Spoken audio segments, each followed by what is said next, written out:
Այսօր ես ուզում եմ ձեզ հետ կիսվեմ մի թեմա, որը կոչվում է լեզու, որին ծանոթ են բոլորը, նրանք ովքեր հավատում են Աստծուն եւ ովքեր չեն հավատում Աստծուն, բայց առնչվում են լեզվի հետ։ Բայց Աստծո տունը այնտեղն է, որ Աստծո խոսքը բացում է խորություններ այն չերևացող մասերը, որ աշխարհի կողմից հնարավոր չի տեսնել ու հասկանալ։ Աստծո խոսքի լույսը այնպիսին է, որ կարող է ցույց տալ այն, ինչը ուրիշ կերպ հնարավոր չի տեսնել։ Կարող է ցույց տալ ոչ միայն պատճառները, հետևանքները, պտուղները, եւ նաեւ Աստծո խոսքը այն կարող է ցույց տալ ճանապարհը, ոնց այդ ամենից դուրս գալ եւ մտնել այն ընթացքի մեջ, որ Աստված պատրաստել է։ Եվ այսպես ես ուզում եմ սկսեմ այս թեման Եսայի մարգարեությունից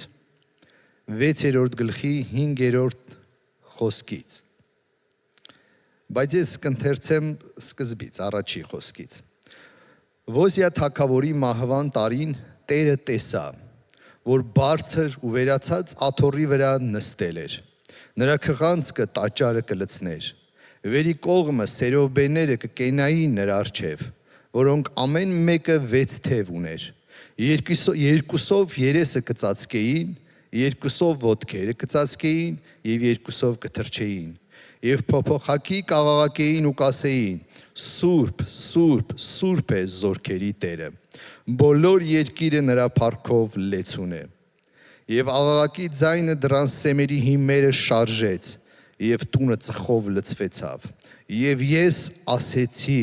վայ ինձ, ահա ես կկործանվեմ, որովհետև ես պիղծ շրթունք ունեցող մարդ եմ եւ պղծաշուրթ ժողովրդի մեջ կբնակվեմ։ Եվ իմ աչքերը զորքերի Տերը, Թագավորը տեսավ։ Բայց սերովբեներից մեկը իմ կողմս թռավ ու ձեռքը կրակի կայծ ուներ, որ սեղանի ունելիով առած էր, եւ բերանիս կպցնելով ասեց. ահա սա քո շրթունքների դիպավ ու քո անօրինությունդ վերցվեց եւ մեղքերիդ քավություն եղավ։ Եվ այս պատմությունը դուք տեսաք այս տեսիլքը ինչպես մարգարեն տեսնում Աստծո գահը, Աստծո փառքը, սերովբեները նրա շուրջը, որ երկրպագում են ասելով Սուրբ ես, Սուրբ ես, եւ ահա այս Աստծո ներկայությունից, որ հիմները շարժվում է, մարգարեն վերապրում է մի բան, որ տեսնում է ինչ պիղծ շուրթեր ունի նա։ Աստծո ներկայության լույսի մեջ նա հայտնաբերում է, որ իր շուրթերը ինչ պիղծ են, ու ոնց կարա մնա ստեղ։ Ու հաջորդ բանը նա ասում է, ես բնակվում եմ այնտեղ, որտեղ բոլորի շուրթերն են պղծված, այսինքն այս աշխարհի մեջ։ Աստծո ներկայությունից լուսաբանվում է եւ երևում է կարևոր բան շուրթերի լեզվի նշանակությունը Աստծո առջև։ Եվ եթե Տիրոջ ներկայությունը այսօր ծածկի մեզ, մենք այդ ներկայության մեջ կտեսնենք դրա կարևորությունը խորը մեր սրտերի ու կյանքերի մեջ։ Եվ ես ուզում եմ միասին նայենք Հակոբ առաքյալը, որ վերապրել էր Աստծո ներկայությունը ու լեզվի հետ կապված կարևորությունը ինչպես է նկարագրում, ինչ է իրանից ներկայացնում մարդու լեզուն։ Ես ուզում եմ կարդամ Հակոբ առաքյալի 3-րդ գլխի 4-րդ խոսքից։ Ահա նավերը, որ որչափ մեծ բաներ են ու սաստիկ հովերից կքշվեն, բայց շատ փոքր ղեկով կկառավարվեն, ղեկավարի կամքը ուր կողմ որ ուզի։ Այնպես էլ լեզուն մի փոքրիկ անդամ է, բայց մեծ բաներ կխոսի։ Ահա մի քիչ կրակը, որչափ ավելի մեծ բաներ կայրի։ Լեզուն էլ կրակ է, անիրավության տիեզերք։ Լեզուն մեր անդամների մեջ այնպես է դրված, որ ամբողջ մարմինը կապականի կրակով եւ կբռնկվի ինքը գեհենի կրակից։ Բոլոր գազաններն ու թռչունները, սողունները եւ ծովու մեջ եղած բնությունը նվաճված է մարդու կողմից, բայց մարդը լեզուն չի կարողանում նվաճել։ Նա անզուսպ չար է, մահաբեր թույնով լեցուն է։ Տեսեք, առաքյալը նկարագրում է իր հայտնությամբ վերապրումով ինչպիսին է մարդկային լեզուն, ինչ ցածր է իջե խավարի մեջ մարդը, որ նկարագրում է մարդու լեզուն, մի փոքրիկ անդամ է, բայց կարող է փչացնել կյանքի ամբողջ ճանապարհը։ Նա նման է կրակի, որ կարող է փոքրիկ կրակ լիներ, բայց հրդեհ տարածել ամբողջ կյանքի ու ապագայի մեջ։ Ու շարունակության մեջ առաքյալը խոսում է, որ լեզուն կարող է կրակ վերցնել գեհենից։ Գեհենի կրակը կարող է հանել ու դրանով այրել մարդու կյանքը։ Ու ոչ միայն նկարագրում է, որ լեզուն անզուսպ է, չար, մահաբեր թույնով լեցուն։ Երբ որ առաքյալը նկարագրում է ինչպիսին է լեզուն, մարդու սարսափ է գալիս։ Ոնց հնարավոր է լեզուն ջրհորի պես դույլը ոնց որ իջեցնի խորը ակունքներ են գեհենից ու այնտեղի կրակը հանի այրելու մարդու կյանքը ու ապագան։ Ինչ նշանակություն ունի մարդու լեզուն հոգևոր աշխարհում կամ Աստծո առջև։ Ինչ դեր է խաղում, ինչպես է Աստված վերաբերվում։ Երբ որ մենք առնչվում ենք Աստծո խոսքը, երբ որ խոսում է փրկության մասին, ինչպես անհավատ մարդը, երբ որ գալիս է հավատքի, հասկանում մեղավոր է ու ուզում է փրկվի իր կյանքը տալով Աստծուն, առաքյալը գրում է այսպես Աստծո խոսքում, որ եթե մեկը սրտով հավատում է, որ Աստծո որդին մեռելներից հարություն է առել, ասում նա արդարանում է այդ հավատքով։ Բայց երբ որ իր շուրթերով դավանում է Աստծո որդուն Տեր, նա փրկվում է։ Ուրեմն ինչ է նշանակում Աստծո առաջ, ինչ նշանակություն ունի շուրթերի դավանանքը։ Աստծո առաջ շուրթերը նման են ստորագրության, կնիքի, ոնց որ մատնահետքը։ Երբ որ մեր շուրթերից դուրս է գալի Աստծուն ու մենք ասում ենք Աստծո որդի եղիր իմ Տերը, այն նման է փաստաթղթի, որի վրա կա ստորագրություն եւ կնիկ, որովհետեւ այն դուրս է եկել ասողի շուրթերից։ Մեր շուրթերը Աստծո առաջ կարևոր պատասխանատվություն կրող ակտ է, ստորագրության եւ կնիքի պես։ Ու երբ որ ասում ենք եղիր իմ Տերը, Աստծո որդին իրավունք ու իշխանություն է ստանում մտնելու ասողի կյանքի մեջ ու արձակելու իր տերության իշխանությունը։ Ինչու՞։ Որովհետև նրա շուրթերից դուրս եկավ այո, եղիր իմ Տերը, դա թույլատվություն էր, որը երկնքում նման է ստորագրության ու կնիքի, որը ճանաչվում եւ ընդունվում է ամբողջ հոգևոր աշխարհում։ Հիմա պատկերացրեք, որ այդ մարդու կյանքը այդ պահից սկսած փոխվում է, որտեղ Աստծո որդու իշխանությունն է արձակվում նրա կյանքի մեջ։ Հիմա եկեք նայենք մի այլ կողմ, եթե այդ անձնավորությունը ոչ թե Աստծուն է կանչում, այլ նրա կյանքի մեջ տիրելով խավարը, նա բացում է իր շուրթերը եւ չարություն, մեղք ու խավարից ուղված բաներ է հռչակում կամ խոսում։ Այս խոսքերը նման են կնիքի ու ստորագրության, որ միգուցե կարող են բացել այնպիսի դռներ, որ անեծքը մտնի իր կյանքի մեջ, մեղքը ու դիվական աշխարհը իշխանություն ստանա։ Մենք հանդիպում ենք այսպիսի խոսքերի, որ ասում են ժառանգական անեծք։ Միգուցե ժամանակներ առաջ այդ անձնավորությունը բացել է դռներ իրավունքով, կնիքով եւ ստորագրությամբ, իր շուրթերով, որտեղ խավար իշխանություն է ստացել մտնելու նրա կյանքի ու սերունդների մեջ։ Ուրեմն ինչ է նշանակում շուրթերից դուրս եկած խոսքեր հոգևոր աշխարհում։ Այն իր մեջ ունի ճանաչողություն, որ նման է մատնահետքի, նման է ստորագրության ու կնիքի։ Ահա ինչպիսին է Աստծո խոսքերը, ինչպիսին է Աստծո հայացքը մեր շուրթերից դուրս եկած խոսքերին։ Եկեք գնանք մի փոքր առաջ ու տեսնենք, որ ինչպիսին է մարդկային շուրթերը, մենք երբեմն հանդիպած կլինենք այս նախադասության, որ լսել ենք ես վիրավորվել եմ, ինձ վիրավորեցին։ Ինչ է նշանակում վիրավորվել։ Սա մի այլ հայացքով կարող ենք նայել, որ կարող են ասել մարդիկ, ովքեր պատերազմի դաշտում են, որ վիրավորվում են։ Վիրավորվում են ինչ-որ զենքից կամ սրից։ Հիմա եկեք տեսնենք, որ նաև խոսքը այն ունի սրություն, որ կարող է վերքեր հասցնել մարդուն։ Ու մենք գիտենք, որ հնարավոր են վերքեր, որ արտաքնապես ծանր են, բայց դրանք լավանում են, բժշկվում, բայց կան վերքեր, որոնք հասցված են լեզվից, այդ սուր սրից, որոնք տարիներ անցնում են, բայց դրանք չեն բժշկվում։ Լինում են մարդիկ, որոնք տարեց են, բայց երբ որ խոսում են, դու տեսնում ես կան իրեր սրտում վերքեր, որոնք լավացած չեն, որը մարդկային լեզվի հասցրած վնասներից է։ Ինչպես է լինում, որ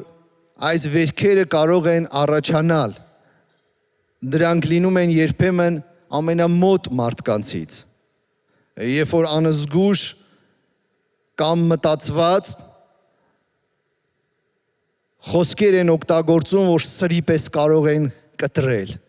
վնասել։ Երբեմն լինում է պահեր, որ երեխաները մեծանում են, բայց իրենց սրտի մեջ կրում են իրենց ծնողների հասցրած վերքերը։ Նրանք մոռանում են, ծածկում են, բայց դա չի անցնում։ Լինում է պահեր, որ երբ որ երեխան եղել է սխալ, ինչ-որ մի բան այն չի արել, դա այն պահն է եղել, որ ծնողը բռնել է սխալից ու այնպիսի խոսքեր կամ ցածրացրել իր ընկերների մոտ, որ դա խորը հետ կա թողել։ Վերքերը տալիս են մտերիմ մարդիկ, սխալ օգտագործելով լեզվի իշխանությունը։ Լինում է պահեր, որ երեխաներն են վնասում իրենց ծնողներին։ Ու այդ վերքերը լինում են շատ ցավոտ ու խորը, բայց պատկերացնում եք, դա լեզվի հետևանքներն են։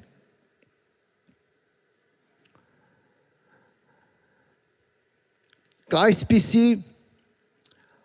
արտահայտություն, որ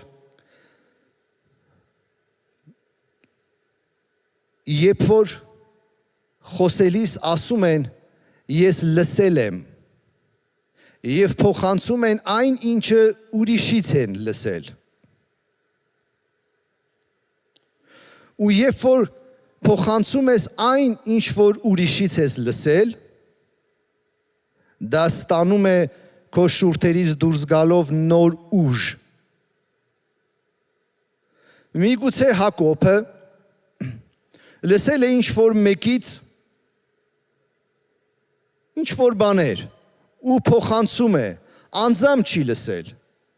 բայց իր շուրթերից փոխանցում է այն, ինչը լսել է։ Երբ որ դուրս է գալի իր շուրթերից, այդ լսածը ստանում է նոր ուժ ու կարող է հասցնել նոր վնասներ։ Իսկ հետո լսողները էլ չեն ասելու Հակոբը ինչ որ մեկից է լսել, նրանք ասելու են Հակոբը ասեց։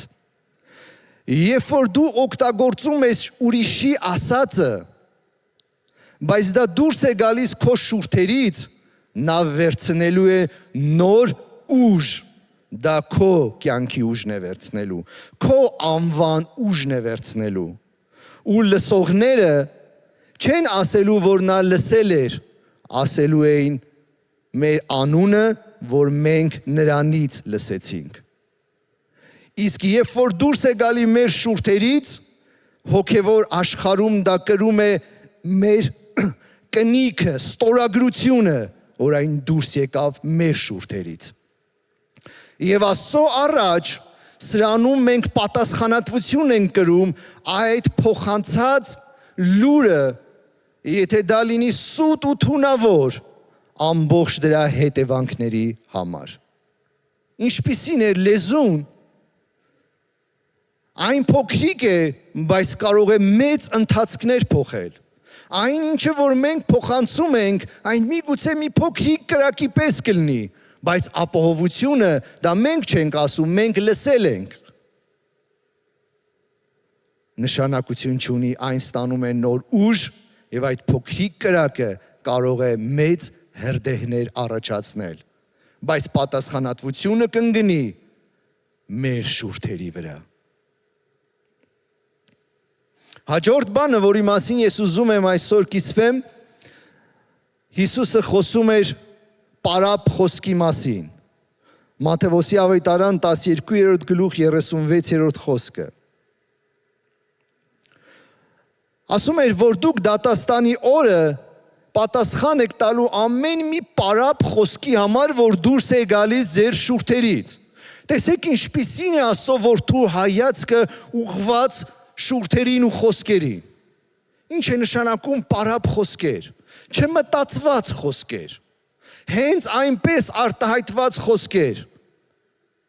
որոնք կարող են դառնալ շատ վտանգավոր, երբեմն այդ պարապ խոսքերը նման են ամանների, որ կլցվի մեջը չարությամբ ու կմատուցվի ուրիշին։ Այդ պարապ խոսքերը հեշտությամբ կարող են դառնալ ամաններ, որ իր մեջ կպարունակեն դառնություն ու կդառնացնեն մարդկանց կյանքերը։ Կգան մտքեր ու կասեն, գիտես ինչի համար այս խոսքերը ասեց ու կլցվի այդտեղ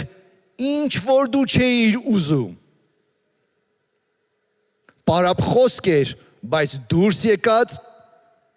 կնիքով ու ստորագրությամբ։ Երբեմն մտերիմ մարդիկ, ընկերները կամ հարազատները իրար հետ սկսում են այնպիսի հումորներ անել, որովհետև շատ մտերիմ են իրար հետ, բայց այդ հումորները ցածրացնում է, սպանում է, կոտրում է եւ դրանք նման են պարապ խոսքերի կամ այն խոսքերի, որ Հիսուսը ասում էր, որ եթե մեկը իր եղբորը հիմար ասի, նա դատաստանի կամ գեհենի կրակի արժանի կլինի։ Աստծո որդու համար շուրթերից դուրս եկած խոսքերը դրանք ուղակի օդի պես չեն։ Հոգևոր աշխարհում դրանք մեծ նշանակություն ունեցող գործողություններ են։ Ու երբ որ մեկը իր մտերիմի, ընկերոջ կամ հարազատի հետ հումորներ է անում, բայց նրան ցածրացնում, ծաղրում, դրանք հենց այնպես չեն, հոգևոր աշխարհում դրանք նշանակություն ունեն եւ դրանք բերում են վատ հետևանքներ։ Ինչ հաճելի կլներ, երբ որ մտերիմներն ու ընկերները այնպես խոսեին իրար հետ, որ նույնիսկ հումորը լիներ բարձրացնող, հումորը բերեր ուրախություն, որի մեջ տրտմություն չկա կամ անիրավություն։ Հումորը վատ բան չի, բայց եթե այն քանդում ու ցածրացնում է, ծաղրում է, դա ահավոր է։ Բայց եթե կա հումոր, որի մեջ կա ուրախություն, որի մեջ անօրինություն չկա, այն թանկ է, ընդունելի։ Հաջորդ բանը, որ կարող ենք հանդիպել խոսքի հետ, մարդիկ կարող են իրենց խոսքերով դատել։ Ինչ է նշանակում դատել։ Դատելու համար անպայման չի լինի դատարան, ացյան։ Դատել կարող ենք մենք ամեն ժամանակ, երբ որ մենք մեր եզրակացությունը հոդվածի պես արտահայտում ենք։ Այս մեր դատավճիրն ու եզրակացությունը կարող են նման լինել քարերի, որ մեղավորին կարող ենք հարվածել, բայց Աստծո կարծիքը լինի ճիշտ հակառակը, քան մեր կարծիքն է։ Հիշում եք այդ պատմությունը, երբ որ մի կնոջ, որ բռնել էին մեղքի մեջ, քահանաները բերում են Աստծո որդու մոտ։ Նրանք ուղղակի չեն բերում, նրանց ձեռքերին լինում են քարեր, ժողովուրդը հավաքված, քարերը ձեռքին, որտեղ Մովսեսի օրենքը ասում էր, որ պետք է քարկոծեն։ Նրանք ունեին քարեր ու նրանք ուզում էին քարկոծեն օրենքի արդարությունից ելնելով կամ մարդկային արդարությունից ելնելով։ Երբեմն մարդը կարող է օգտագործել իր լեզուն, դատավճիռներ ու կարծիքներ կայացնելու, բայց նրանք նման են քարերի, որ ուղղում են այդ մարդու կյանքի մեջ։ Օրենքի արդարությունից կամ մարդկային արդարությունից։ Ես հիշում եմ մի պատմություն, որ լսել եմ մի ծառայության ժամանակ, որ անցկացնում էր մի քահանա, հանկարծ ծառայության ընթացքում ներս է մտնում մի կին, որը այդքան էլ պարկեշտ հագուստ չուներ։ Ու երբ որ քահանան տեսնում է այդ կինը այդպիսի հագնված ներս մտավ, նա քարոզի ընթացքը փոխում է ու սկսում է ուղղել մեղադրական ու դատապարտության խոսքեր, թեկուզ մարդկային արդարության կամ օրենքից։ Այնպես որ կարճ ժամանակ հետո այս կինը դահլիճից դուրս է գալիս։ Դուրս է գալիս, որովհետև նա զգում է մի տեղ է գտնվում, որտեղ ընդունված չէ եւ դա իրեն համար չի այդ տեղը։ Մի քանի ժամ հետո հայտնաբերում են, որ այդ կինը ինքնասպան է եղել։ Ու պարզվում էր, որ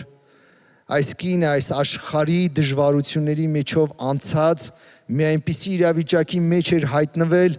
որ հույսը կորցրել էր ապրելու։ Այլևս ուժ չկար ապրելու եւ չէր կարողանում տեսնի ապագան։ Նա ուզում էր ինքնասպան լինել, բայց հանկարծ հիշել էր իր ընկերուհու խոսքերը, որ Աստծո մոտ կա փոփոխություն։ Զորով սենց իրեն համոզելով ուժով բերել էր եկեղեցի, որպեսզի տեսնի կա այդ հույսը թե չէ։ Բայց երբ որ մտել էր ներս, նրան էին կպել մեղադրանքի դատապարտության քարերը, որը միգուցե օրենքի արդարությամբ ճիշտ է, միգուցե տեսածի ու լսածի համեմատ ճիշտ է, բայց ոչ Աստծո որդու սրտի համեմատ։ Երբեմն մենք թույլ կտանք մեր լեզվով օգտագործել այնպիսի բաներ, որ օրենքի արդարությամբ ճիշտ է, բայց ոչ Աստծո սրտի համեմատ։ Եվ ինչ է կատարվում, երբ որ այս կնոջը բերում են քարկոծելու Հիսուսի մոտ, Հիսուսը ասում է, որ մենք այս պատմությունը լավ գիտենք, որ ձեզանից ամենաարդարը թող ինքը քարը գցի։ Եվ այսպես Աստծո խոսքից հանդիմանված ամեն մեկը հեռանում է։ Ու այս կինն էլ, որ մնում է Աստծո որդու առջև, Հիսուսը նայում է նրան ու ասում է. ես քեզ չեմ մեղադրում։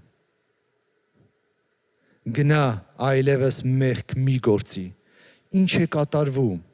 Աստծո որդու շուրթերից դուրս են գալի խոսքեր, որոնք զորություն ունեն ոչ թե դատապարտելու, ոչ թե մեղադրելու, այլ նրա կյանքը ամբողջությամբ փոխելու։ Եթե մարդկային շուրթերից կարող էր դուրս գալ քարեր, կարող էր դուրս գալ կրակ, գեհենից բռնկված այրելու մարդու կյանքը, այս պահին Աստծո որդու շուրթերից դուրս եկան այնպիսի խոսքեր, որ ազատեցին այդ կնոջը, տվեցին նոր կյանքի սկիզբ ու ազատություն։ Ովքեր ենք մենք, Աստծո զավակներ լինելով։ Մատթեոս ավետարան 5-րդ գլխի 13-րդ խոսքում Հիսուսը ասում է. դուք եք երկրի աղը եւ լույսը։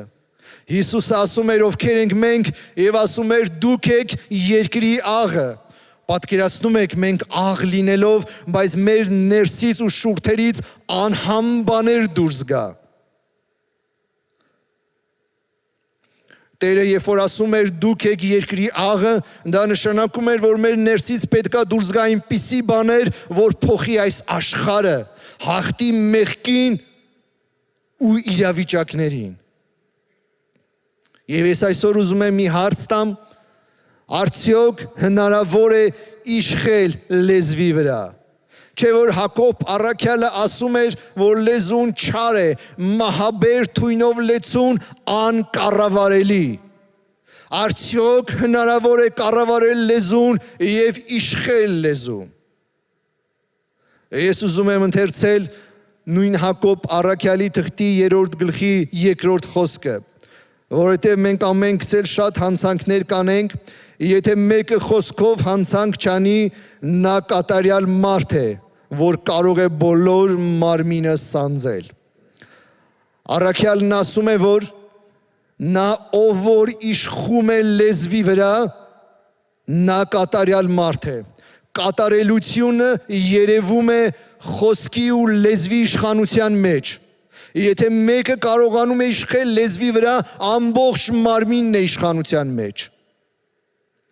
Ինչ է ուզում ասի, որ լեզուն արտացոլանքն է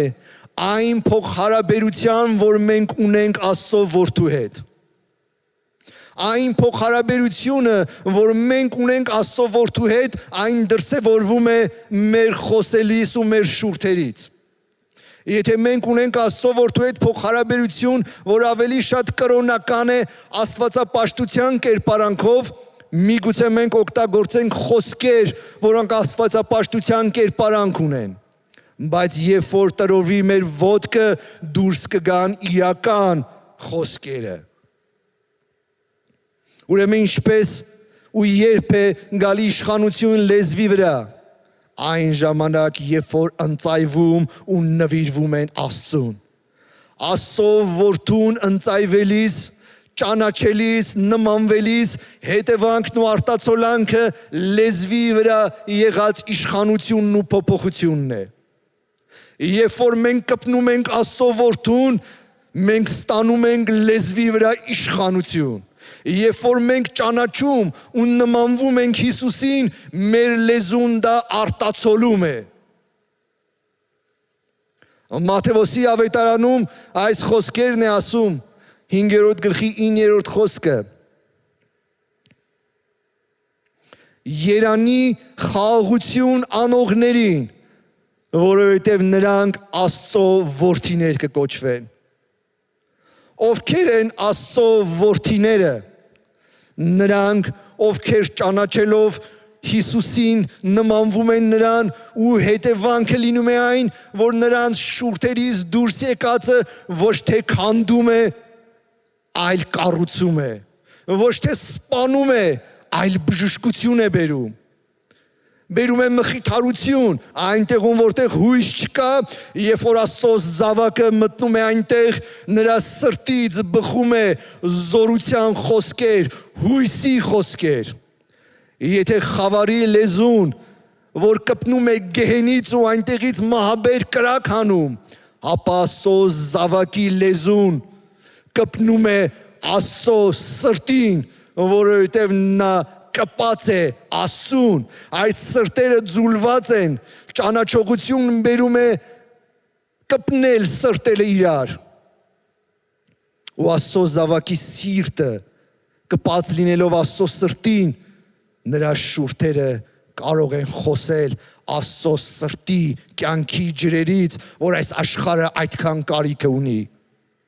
Ովքեր ենք մենք, կանչված ենք, որպիսի մեր շուրթերը ծառայեն, որպիսի կյանք բերեն։ Այնտեղում, որտեղ անապատ է, Աստծո զավակը այդտեղ լինելով, նրա շուրթերից կարող է բխի կենդանի ջրեր ու այդտեղ ծաղկեն։ Երբ որ Աստծո զավակը գնա, որտեղ ամեն բան խառնված է, անօրինություն է, մահ է, որտեղ հույս չկա, Աստծո զավակը գնալով Աստված իրեն հետ է ու կենթանի ջրերը նրան ներսում են, որ կարող է ամեն բան փոխել։ Եվ դրա համար Հիսուսը ասում էր. դուք եք այս աշխարհի աղը։ Ու Աստված կանչել է, որ մեր լեզուն ծառայի իրեն։ Աստված կանչել է, որ մեր լեզվի վրա լինի խաղաղություն ու կյանքի խոսքեր։ Հիսուս ասեց. իմ խոսքերս հոգի ու կյանք են։ Հիշում եք այդ պատմությունը, երբ որ Ստեփանոսը ուրախությամբ լցված կիսվում էր բարի լուրը իր ժողովրդի հետ, խոսում էր ավետարանը այն, որ դարերով սպասել են միսիայի գալուն ու բացատրում էր ծննդոցից մինչև այդ օրերը ինչպես կատարվեց ու փոխանցում էր այդ բարի լուրը ժողովրդին, բայց այս մարդիկ քարերը առած նրան սկսեցին քարկոծել ու դատապարտել։ Այն աստիճան, որ նա ընկած էր այրան մեջ շաղախված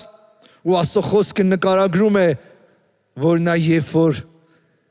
գլուխը բարձրացրեց դեպի երկինք, Աստծո հոգին իր վրա էր, նա տեսավ Հիսուսին հոր աջ կողմը կանգնած։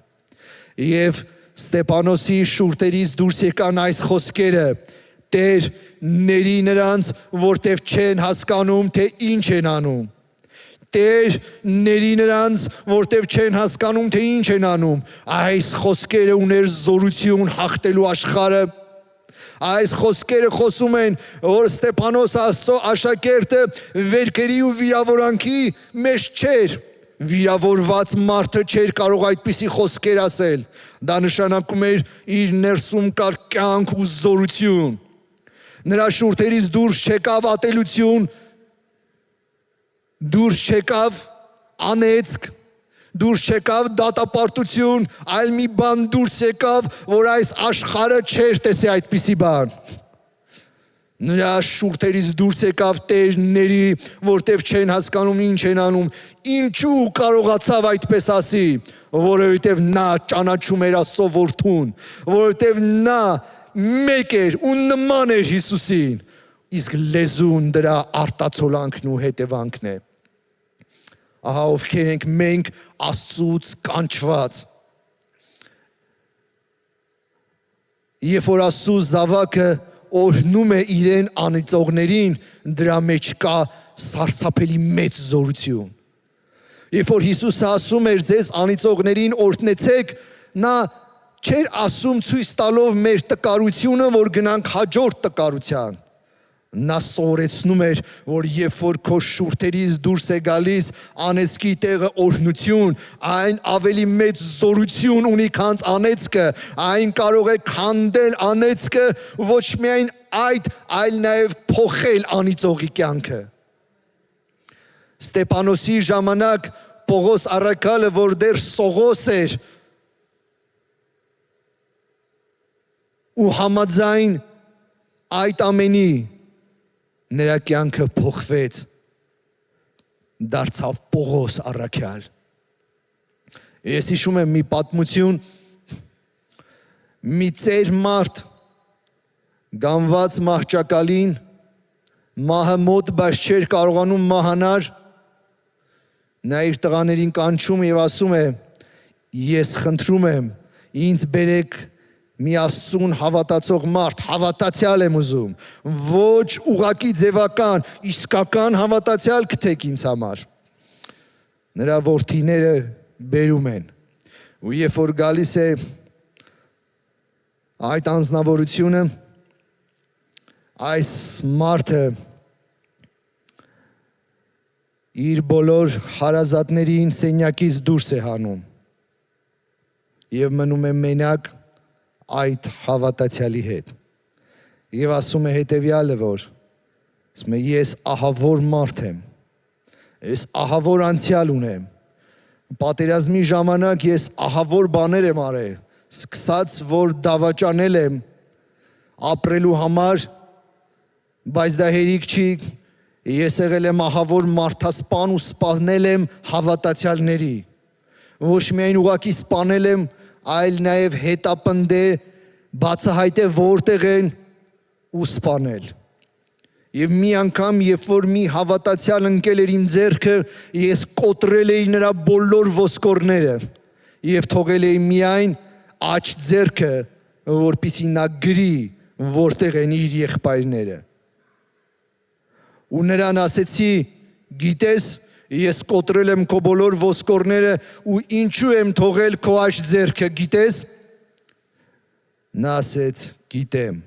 բարձրացրեց իր աջ ձեռքը, ասես դու թողել ես իմ աջ ձեռքը, որ քեզ օրհնեմ, բարձրացրեց իր աջ ձեռքը ու օրհնեց ինձ, այդ ազդեցության տակ ես չդիմացա ու գնդակահարեցի նրան։ Սումա անցել են շատ տարիներ, ես գիտեմ, որ ինձ համար ներում չկա, սումա իմ հարազատները, ընտանիքս ոչ մեկ չգիտի ով եմ եղել ես։ Սումա անցել են տարիներ, ես գիտեմ, ինձ համար Աստծո մոտ ներում չկա,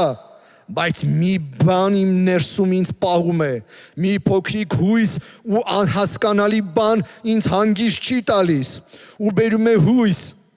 ինչու այդ հավատացյալը, որ ես նրան այդքան ցավ էի պատճառել, ինչպես կարողացավ ինձ օրհնի։ Հնարավոր է արդյոք, որ Աստված, որի առաջ ես ներում չունեմ, հնարավոր է նա ինձ ների։ Եվ այս Աստծո մարդը նրան ցույց է տալի այն, ինչ որ կատարվեց խաչի վրա, այդ մեծ սերը ու զոհը, ու նա ապաշխարում է իր անցած բոլոր մեղքերի համար,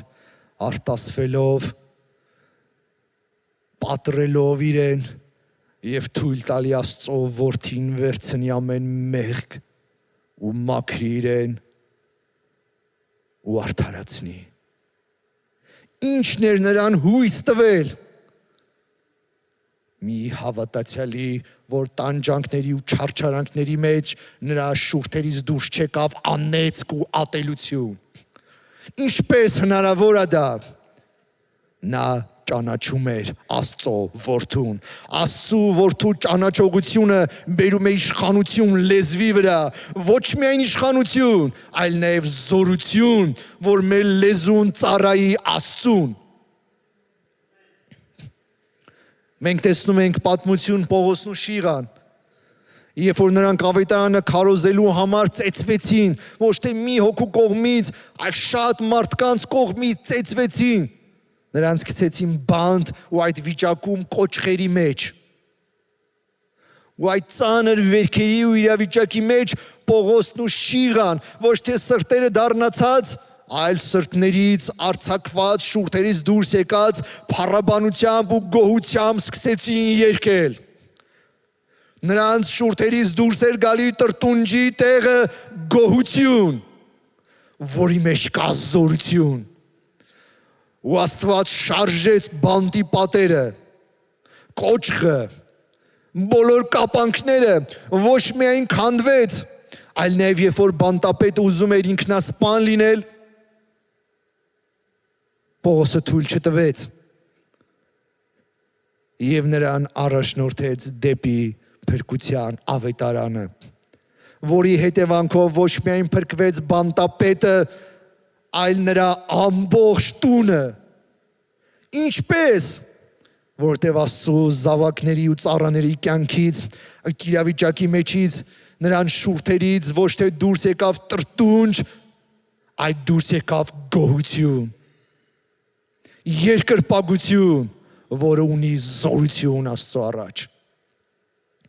Աստված ոչ միայն ուզում է, որ իր զավակները ունենան իշխանություն իրենց շուրթերի վրա, այլ նաև իրենց շուրթերը ծառայելով Աստծուն, Աստված կանմենում է տալ մի նոր իշխանություն։ Գոյություն ունի իշխանություն և գոյություն ունի բարձրագույն իշխանություն։ Բարձրագույն իշխանությունը դա խոսքի իշխանությունն է։ Խոսքի իշխանությունը այն բարձրագույն իշխանությունն է, որ դրսևորվում էր Աստծո որդու կյանքի մեջ։ Երբ որ Հովհաննեսը Պատմոս կղզում էր, ձերբակալված Աստծո խոսքի ու ավետարանի համար նա ունենում է մի վերապրում, հանդիպում Աստծո որդու հետ, բայց մի հանդիպում, որ այդպիսին դեռ չի եղել։ Նա տեսավ Աստծո որդուն, որի երեսը արևի պես էր, որ լույս էր տալի։ Մազերը ճերմակ, ոտքերը ոսկե պղնձի պես կրակի մեջ ոնց որ կրակ դարձած։ Սմայ նրա բերանից դուրս էր գալի խոսքեր շատ ջրերի ձայնի պես։ Նաև նրա բերանից դուրս էր գալիս երկբերան ունեցող սուր։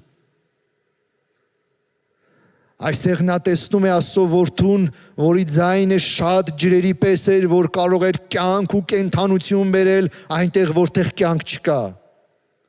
Բայց նաև նրա շուրթերից դուրս եկածը նման էր սրի, որի երկու երես, երկու բերան ուներ։ Դա իշխանություն է հոգևոր աշխարհում թափանցելու այն տեղերը, որտեղ պետք է քանդվի,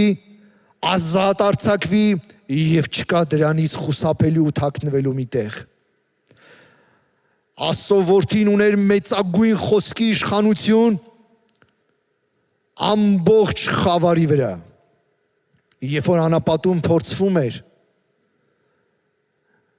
նա հաղթում էր իրեն շուրթերից դուրս եկած խոսքերով։ Երբ որ նրա խոսքերից դուրս էր գալի, նրա շուրթերից դուրս էր գալի խոսքեր, դրանք քանդում էին սատանայի ամբողջ փորձությունը։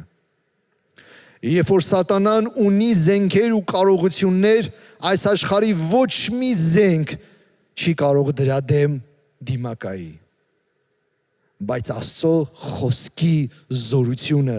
այն կարող է թափանցել ու քանդել։ Ուրեմն ինչ է ուզում Աստված իր զավակներին տա իշխանություն, խոսքի իշխանություն։ Աշակերտները տեսել էին, որ ով է Հիսուսը։ Նա կարող է փոթորկված ծովին, ծով, որը չունի ականջներ, աչքեր, զգացմունքներ, բայց ով է Աստծո որդին, որ կարող է ծովին ասել հանդարտվի, եւ վարքյանապես ծովը հանդարտվում էր։ Ինչպիսի իշխանություն խոսքի։ Աստված ուզում է իր զավակներին տանի քայլ առ քայլ առաջ, երբ որ նրանք նմանվում ու ճանաչում են իրեն, երբ որ ստանում են իշխանություն իրենց խոսքի վրա, երբ որ իրանց լեզուն ծառայում է Աստծուն, նա ուզում է քայլ առ քայլ տանի ավելի մեծ իշխանության, խոսքի զորության իշխանության։ Ովքեր ենք մենք։ Մենք այս երկրի աղն ենք, կանչված ենք, որպեսզի լինելու աղ եւ լույս։ Ինչպես է Աստված նայում իր եկեղեցուն։ Նա նայում է իրեն հարսի, որի շուրթերից պետք է դուրս գա քաղցրություն, օրհնություն եւ զորություն։ Ես հիշում եմ մի ծառայության ժամանակ ես քարոզում էի ու այնպես էր Աստծո ներկայությունը թանձրացած այդ տեղում։ Հանկարծ վերապրեցի մի բան, որ երբևիցե չէի վերապրել, որ ոչ մեկ չիմացավ այն։ Ես խոսում էի ու երբ որ Աստծո խոսքերը դուրս էին գալի իմ շուրթերից, հանկարծ ես դրանք զգում էի։ Շոշափելի ձևի ես զգում էի, որ դա ոնց է դուրս գալիս իմ բերանից։ Ու հետո ես սկսեցի զգալ խոսքի համը, այնպիսի քաղցրություն։ Ես խոսում էի ու ֆիզիկապես զգում էի Աստծո խոսքի քաղցրությունը։ Ու ես ասում էի՝ միթե հնարավոր այսպիսի բան։ Միթե հնարավոր է խոսքը, որ նման է օդի, հանկարծ իմ բերանում դառնա այսքան քաղցր, այսքան շոշափելի։ Ու դրանք նրա կենթանի խոսքերն էին, որ Տերը ասում էր իմ խոսքերս հոգի ու կյանք են։ Ու ես ուզում եմ կարդամ Երգ 4-րդ գլխից 11-րդ խոսքը։ Շրթունքներից հետ խորիսխի մեղր կկաթի, ով իմ հարս։ Լեզվի տակ մեղր ու կաթ կա, քո զգեստներդ անուշահոտություն են, Լիբանանի հոտի պես։ Շրթունքներից հետ խորիսխի մեղր կկաթի, ով իմ հարց, լեզվի տակ մեղր ու կաթ կա։ Ահա սա Հիսուսն է նայում իր հարսին, որ եկեղեցին է, որ իր շրթունքներից պետք է բխի քաղցրություն, այլ ոչ թե դառնություն ու հիասթափություն։ Աստված կանչել է իր մարմինը իրեն նմանվելու, որպեսզի արձակի այս երկրի մեջ շատ ջրեր, բժշկություն եւ կյանք։ Ես կարճ արագ ամփոփեմ։ Մենք նայեցինք ինչ է լեզուն։ Նայեցինք ինչպես Հակոբը խոսում է լեզվի մասին, որ լեզուն ինչ խորը տեղերից կարող է բռնկվել, գեհենից, որ այն կարող է կրել թույն ու մահ ու փչացնել ոչ միայն ներկան, այլ ամբողջ ապագան։ Այն կարող է խառնել ազգերը ու իրավիճակները։ Մենք տեսանք, որ լեզուն նման է սրի, որ կարող է վերքեր հասցնել այն մարդուն, ով որ թանկ է քեզ համար։ Նայեցինք, որ այն պարապ տեղը կարող է խոսքեր արձակել, որը հետո դառնա դառնության ու վատ հետևանքների։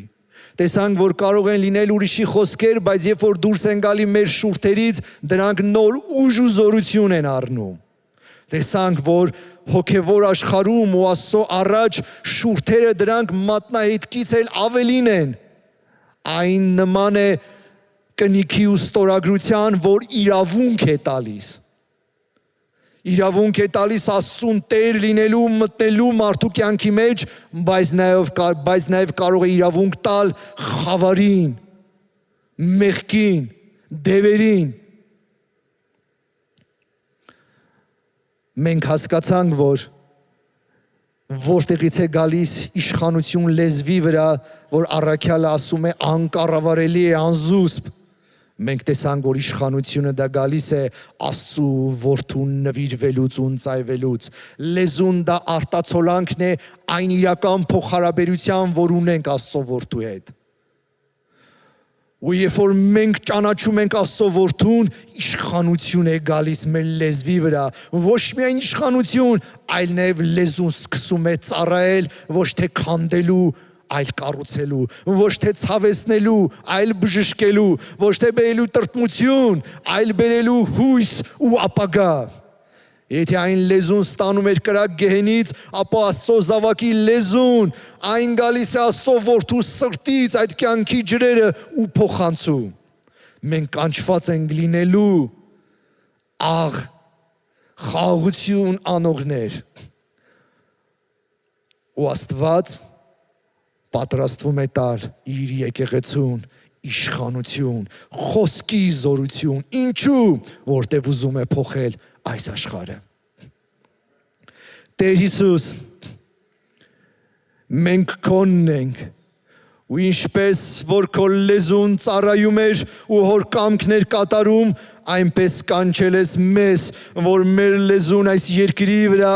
ծառայի քեզ, կյանք բերի ու քո կամքը կատարի, որ մեր մտերիմները լցվեն խաղաղությամբ ու բժշկությամբ, և քո կենդանի ջրերը հոսեն այնտեղ, որտեղ կյանքի կարիք կա։ Դրա համար այսօր մենք խնդրում ենք, որ դու ներես ու քո այրունով մաքրես ամեն պարապ խոսքի համար, ամեն մի խոսքի համար, որ ցավեցրել է քեզ և օգտագործվե քանդելու, ոչ թե կառուցելու։ Այսօր քո այրունը մաքրում է մեզ ամեն մեղքից ու հանցանքից, ինչպես որ մարգարեին սերովբեն բերեց կրակի կայծ և մաքրեց լեզուն, այսօր քո սիրտն է մեր կրակը, որ քո հոգին է, որ մաքրում է մեր կյանքն ու լեզուն, ու մենք ուզում ենք ծառայենք քեզ ու մեր լեզուն ընծայենք քեզ, որ մեր կնիքն ու ստորագրությունը լինի այն տեղերում, որտեղ քո կամքն է, որտեղ քո խոսքն է։ Շնորհակալ ենք Հիսուս ամեն բանի համար, որ դու մեզ հետ ես, մեզ սովորեցնելու և առաջնորդելու համար։ Եվ մենք գիտենք նաև, որ քո ծառաները, որ քո նման էին, այս աշխարհի լեզուները, որ սրի պես էին, իշխանություն չունեին վերքեր պատճառելու ու բերելու տրտմություն ու հիասթափություն, որտև քո սերը, որ իրեն սրտում էր, ավելի զորավոր էր, քան այս աշխարհի թույնը։ Դրա համար նրանց շուրթերից դուրս էր գալի կյանք, օրհնություն ու գոհություն։ Ամեն։ Փառք Աստծուն։